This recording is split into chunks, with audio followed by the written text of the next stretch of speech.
Madame Ansago-Campagnas, c'est à vous. Vous avez 20 minutes. Merci.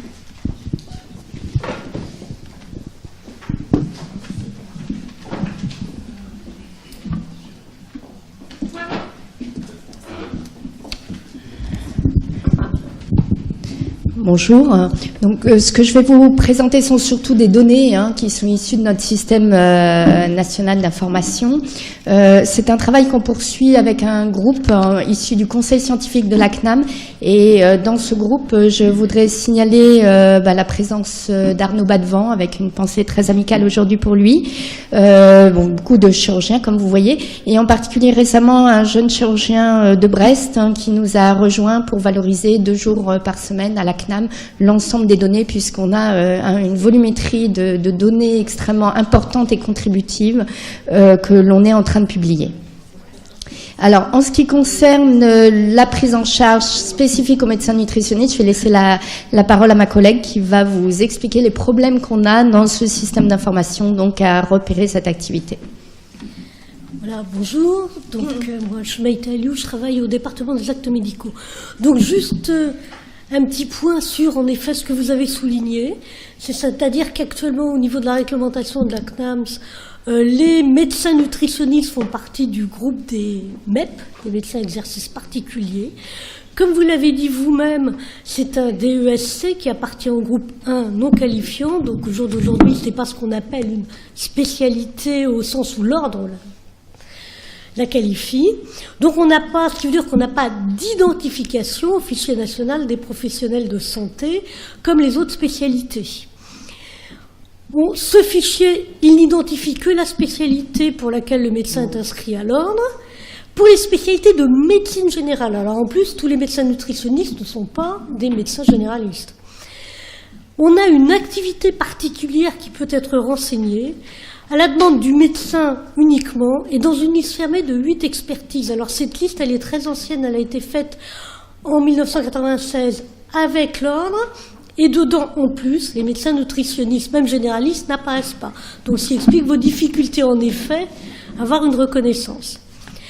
Par contre, bien entendu, tout ça évolue. Avec le RPPS, vous savez qu'on aura les données à ce moment-là de reconnaissance de votre spécificité de médecin nutritionniste.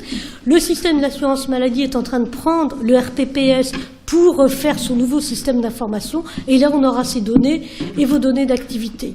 En plus, on a une autre difficulté, comme vous le savez vous-même, et ce qui a été dit, c'est ce que vous faites, c'est des consultations, des bilans biologiques, et donc il n'y a pas ce que nous on appelle des actes traceurs à la CCM. Donc c'est vrai qu'on a vraiment on n'a pas d'acte pour recenser cette activité, et en plus, comme l'a dit Anne, éventuellement l'activité peut être au jour d'aujourd'hui recensée en activité libérale, mais en plus, à l'hôpital, on n'a pas du tout de possibilité de recenser les médecins nutritionnistes. Donc on espère que tout ça va évoluer avec la mise en place des informations basées sur le RPPS. Et là, on devra avoir des informations beaucoup plus précises sur votre activité. Donc voilà. Bien. Donc, je vais continuer avec les données elles-mêmes. En fait, ce sont une présentation qui a été faite au congrès de médecine générale il y a très peu de temps. Donc, je peux aussi vous faire part des remarques des médecins généralistes. Vous connaissez bien cette diapositive qu'on continue d'année en année à suivre avec cette envolée très française de l'ensemble des actes de chirurgie bariatrique. On a actuellement donc 61% de sleeve, 30% de bypass, 9% d'anogastrique ajustable, et vous voyez que surtout sleeve et bypass donc continue à augmenter de façon importante. Alors on a le nombre de personnes obèses estimé à partir d'OBEPI. 15% de la population. Opérée, il y en a déjà 240 000 entre 2006 et 2014 qu'on peut repérer dans notre système d'information, c'est-à-dire déjà 4 à 5 patients par médecin généraliste, c'est déjà conséquent. Et puis projeté, donc je vous parlais de près d'un demi-million d'ici 2017, dont pas mal de bypass et pas mal de sleeve.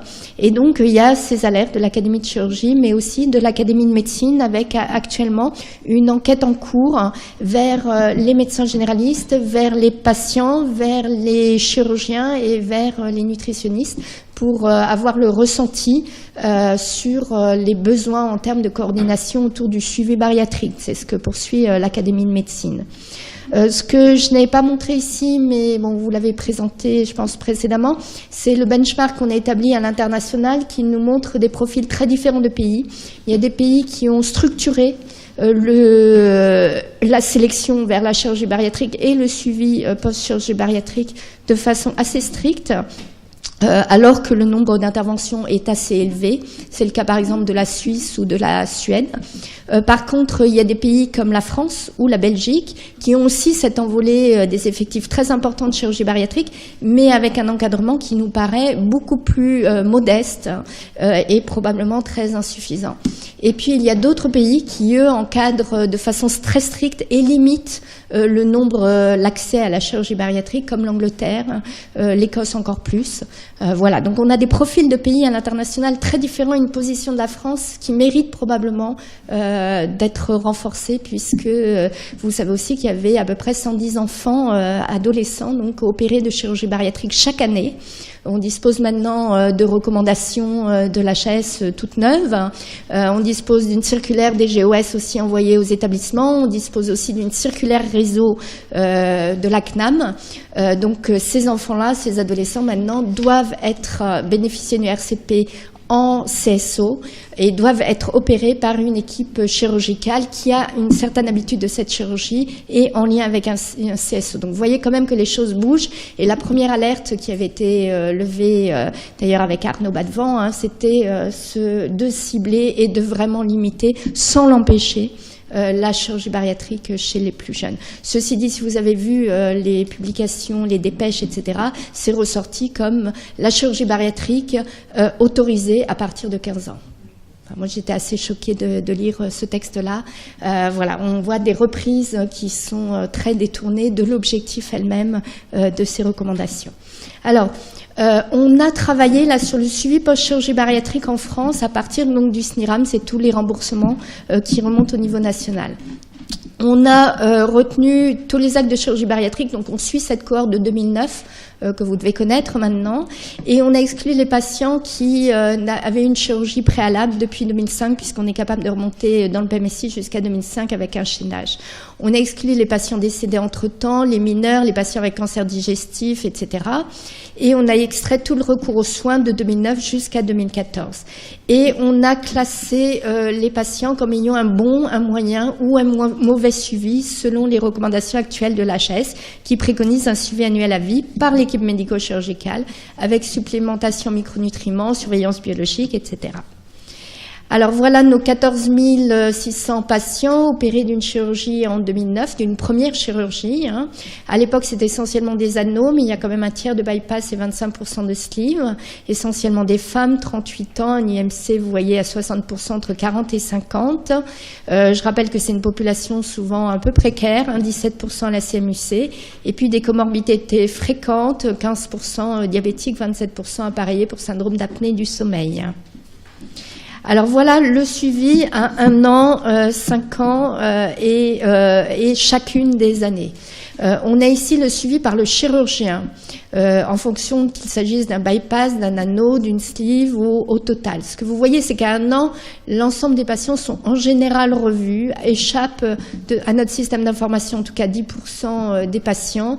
Est-ce que c'est, voilà, on estime qu'il y a toujours un petit flou dans notre système d'information, mais pas que. Il y en a quand même donc qui échappent. Mais à 5 ans, on voit que ce suivi qui doit être réalisé, selon la HS à vie par l'équipe chirurgicale, il chute extrêmement. Il est plus important pour les anneaux assez curieusement, et probablement parce qu'il s'agit peut-être d'échec ou de volonté de réintervention. Et on voit que quand on prend chacune des 5 années, eh bien, on est à un taux qui est plutôt de 12% des patients qui sont revus chaque année. Alors, si on passe à l'endocrinologue, diabétologue, nutritionniste, puisqu'on ne peut pas différencier, là, il s'agit soit de l'hospitalier, soit du libéral, mais du libéral ayant le DES. On n'a pas pu aller chercher, comme on vous l'a dit auparavant, les médecins généralistes qui ont une formation en nutrition ou les gastro-entérologues, par exemple. Voilà. Donc on a un an, vous voyez que le recours n'est déjà pas très très élevé après, et chacune des 5 années, on est à moins de 3% des patients. Toutefois, les bypass sont un tout petit peu plus souvent revus.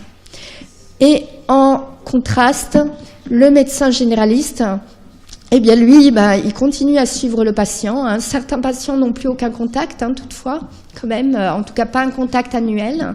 Mais quand il revoit le médecin généraliste, c'est en moyenne 6 à 7 fois par an. Donc on voit là clairement que le médecin généraliste, c'est le pilier dans le suivi de ce patient. Et quand j'ai présenté ces données aux médecins généralistes, ils m'ont dit en commentaire après, certes, mais d'abord on revoit des patients qui nous disent, voilà, j'arrive, j'ai été opéré d'une chirurgie bariatrique, mais le médecin n'était pas au courant qu'il allait y avoir une intervention, il n'a pas été consulté, il n'a pas reçu le RCP. Quand il donne son avis, parfois il ne reçoit toujours pas le RCP. Et puis, il y a des patients qui le suivent depuis plusieurs années sans même savoir qu'ils ont une chirurgie bariatrique parce que simplement le patient, il veut tourner la page. C'est une maladie chronique qui est difficile. Ils ont été en échec longtemps, ils n'ont plus envie d'en parler. On peut comprendre que psychologiquement, le patient aussi ait envie de tourner la page et que le médecin ne soit pas toujours au courant, même quand il s'agit de son médecin généraliste. Alors, on a regardé après les micronutriments. Alors, on dit souvent que les micronutriments ne sont pas remboursés. Certains sont remboursés. Donc, on peut les regarder, les tracer dans le système. Quand on regarde les patients opérés, quels qu'ils soient, 28% ont eu au moins une délivrance. On parle de une délivrance dans l'année. Chacune des 5 années, c'est 7%. Et quand on prend le bypass, c'est 18% chacune des 7 années. Alors, on a travaillé aussi en DDD, c'est-à-dire en dose journalière, et bien sûr, même chez ceux qui ont une délivrance, les doses totales sont très inférieures à ce qui est recommandé. Donc là, pour un médicament qui est pris en charge, remboursé, on voit une sous-utilisation de ce système-là. Certes, il y a d'autres micronutriments qui sont donnés de façon, qui contiennent du fer, etc., et qui ne sont pas remboursés, mais là, il y a possibilité, et certains patients en prennent, mais là, il y a possibilité de les faire rembourser, et ce n'est pas fait. Quand on regarde le calcium, même chose, c'est encore plus bas, y compris pour le bypass, et c'est au moins une délivrance chaque année ou dans l'année. Et quand on regarde la vitamine D, là on est un petit peu plus élevé puisque bien sûr la modalité de délivrance est différente et que la vitamine D est moins souvent associée aussi à d'autres compléments. Voilà. Après, on a travaillé. Alors, vous aurez les diapositives. Moi, elles sont d'ordre public. Le papier rédigé va être soumis là dans la semaine ou la semaine prochaine. On a défini ce que c'était qu'un bon suivi, un moyen suivi et un mauvais suivi. La définition du mauvais suivi, par exemple, c'est une seule ou aucune consultation avec un médecin généraliste dans l'année. Aucune consultation qu'on retrouve dans nos bases avec un chirurgien ou endocrinologue, diabétologue, nutritionniste, ni hospitalisation de jour. À chaque fois, on prend en compte les hospitalisations de jour. Aucun bilan sanguin fait vitamine D en ville et aucun hôpital de jour non plus dans lequel ça aurait pu être fait. Et en cas de bypass, aucune délivrance de fer, calcium et vitamine D. Donc vous voyez qu'on n'est pas non plus, c'est du mauvais suivi, mais on aurait pu être encore plus strict. Et bien ce que vous voyez, c'est que 38% des patients à 5 ans ont ce mauvais suivi. Et que ce mauvais suivi, 12% seulement ont un suivi qualifié de bon. Et il varie en fonction des interventions. Et en tout cas, dans le bypass, c'est seulement à peine un quart des patients qui a ce bon suivi. Alors, on a travaillé en régression logistique multivariée pour voir quels étaient les facteurs liés à un bon ou mauvais suivi à 5 ans pour les 3 types d'interventions. Les facteurs liés à un moins bon suivi, c'est être un homme, être un peu plus jeune et avoir un mauvais suivi d'emblée durant la première année. Donc c'est clair que les premiers perdus de vue ou les patients pas réadressés à l'équipe ou pas pris en charge par cette équipe, puisque l'équipe aussi a ses responsabilités, eh bien ceux-là vont être encore moins bien suivis à 5 ans. Et puis les facteurs liés à un meilleur suivi, c'est d'avoir déjà une comorbidité au départ, c'est-à-dire être déjà dans un système probablement de prise en charge, de reconnaissance d'autres pathologies, d'autres complications associées ou complications de l'obésité, avoir un traitement antidépresseur, un traitement antidiabétique, c'est le cas pour la sleeve uniquement, ou un appareillage pour syndrome d'apnée du sommeil, c'est le cas quand on a un anneau. Voilà, donc les limites de cette étude, c'est toujours les limites qu'on a dans notre système d'information. L'IMC, quand les patients sont opérés, on l'a uniquement dans le PMIC en grande catégorie, donc on n'est pas capable de regarder tout ce qui est chirurgie métabolique, etc., ni affiner vraiment les analyses. Quand le patient, il a une perte ou une prise de poids après chirurgie, ça on l'a pas, puisqu'on n'a pas les diagnostics, les bilans lors des hospitalisations. Hein. Donc c'est sûr qu'on n'a pas, ce sera un facteur d'ajustement important de voir si c'est ceux chez qui ça marche qui continuent à être suivis ou chez ceux chez qui, au contraire, la chirurgie a été un échec, qui ne sont pas suivis. Ensuite, certains micronutriments non remboursés peuvent être achetés par les patients, incluant du fer et du calcium, hein, ça bien sûr. Et puis certains micronutriments ne sont pas inscrits au remboursement et donc ne sont pas disponibles dans le SNIRAM. Mais là, déjà, on a montré que pour ceux qui étaient inscrits, déjà, il y a des freins très importants à leur prescription et encore plus à la prise par les patients, hein, puisque là, on a uniquement ce qui est délivré en pharmacie. En conclusion, pour nous, la supplémentation nécessaire après bypass et sleeve est très insuffisante, même lorsqu'elle est remboursée, et ça, on peut le démontrer dans nos données.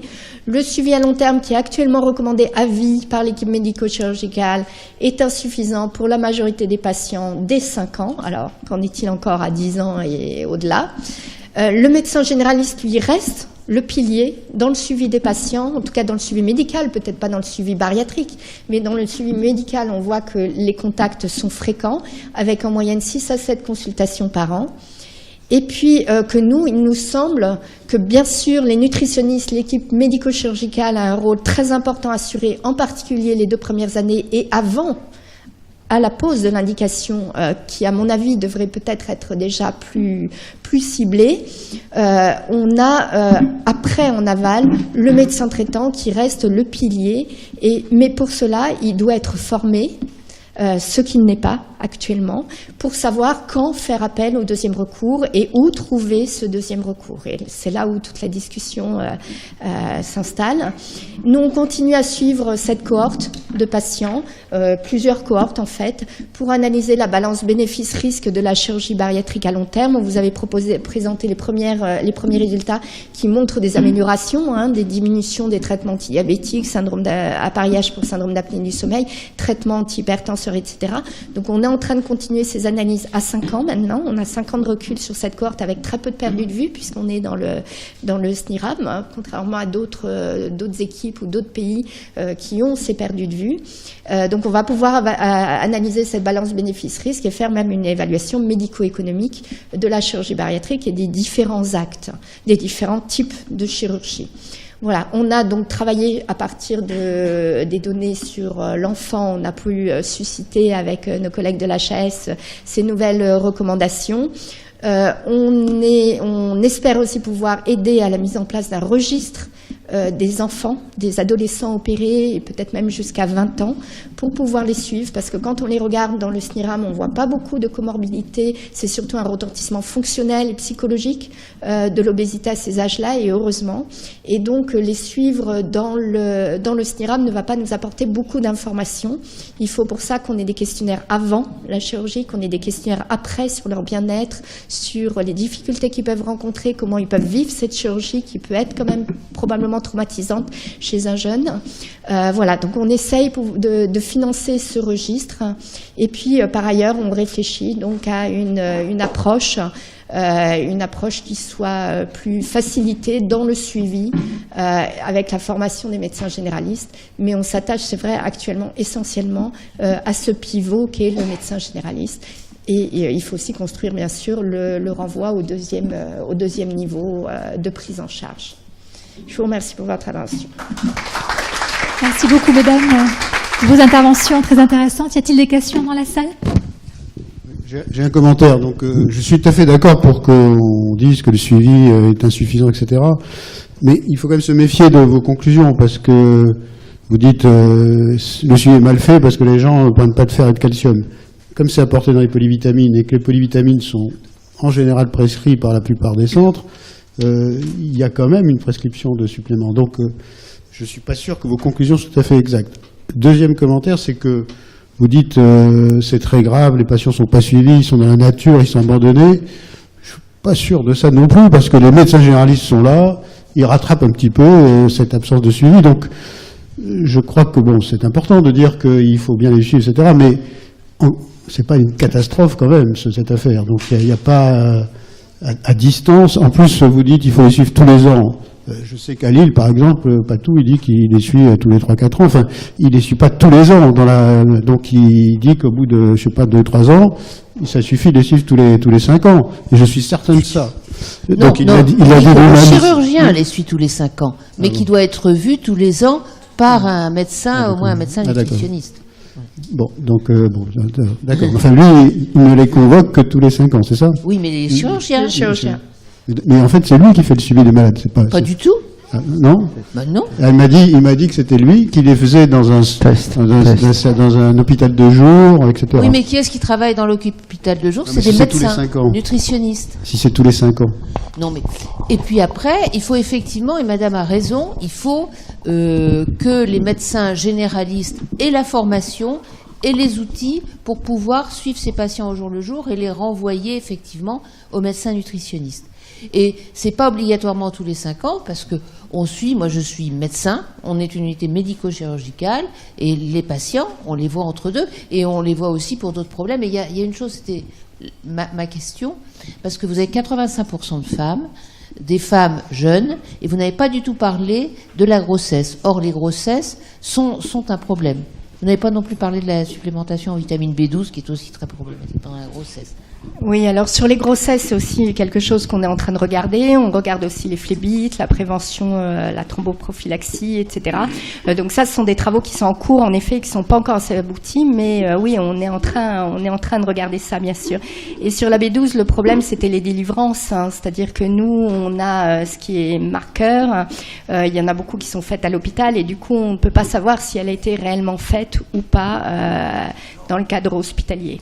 Non. Enfin, la B12, on l'a prescrit au patient, donc il l'a fait, hein, je veux dire. Donc, alors après, il y a soit en intramusculaire, soit par voie orale, mais là, vous pouvez la tracer sans aucun problème.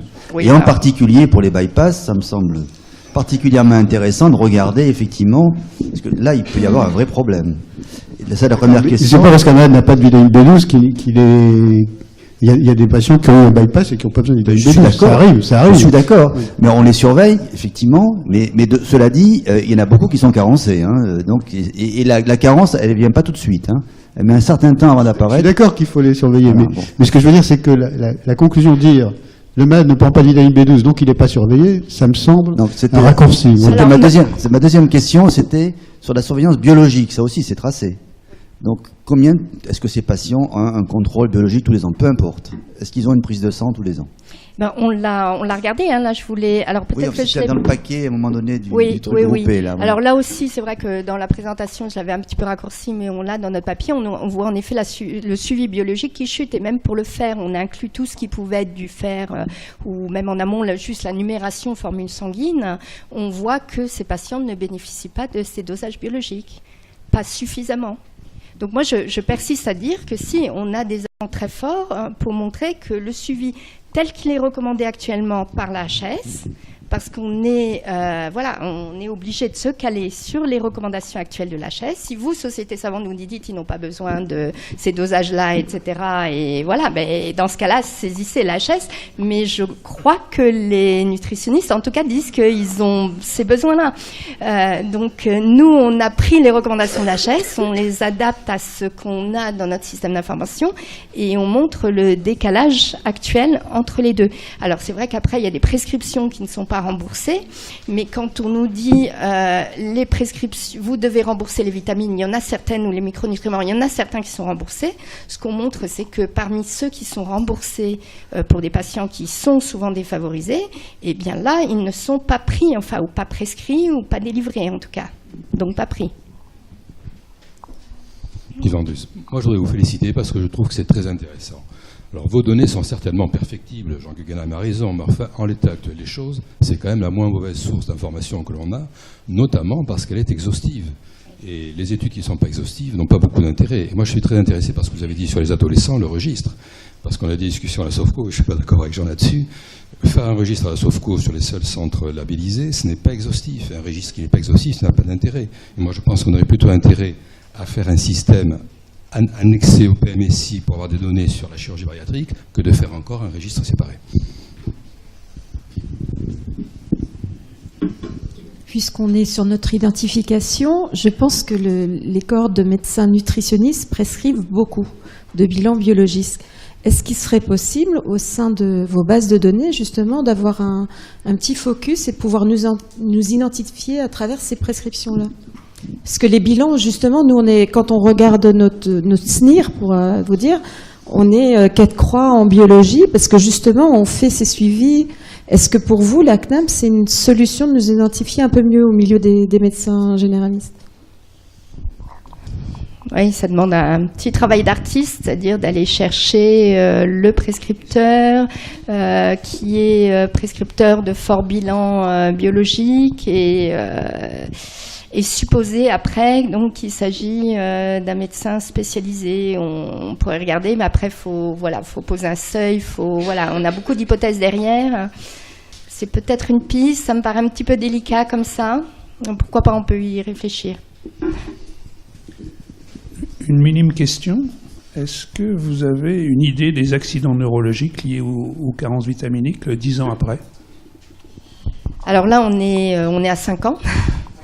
On est à 5 ans encore de notre cohorte 2009. Le PMSI met 1 an avant de nous parvenir. Donc là, on n'a travaillé que jusqu'à 2014. On n'a pas encore les données du PMSI 2015 qu'on aura en septembre seulement.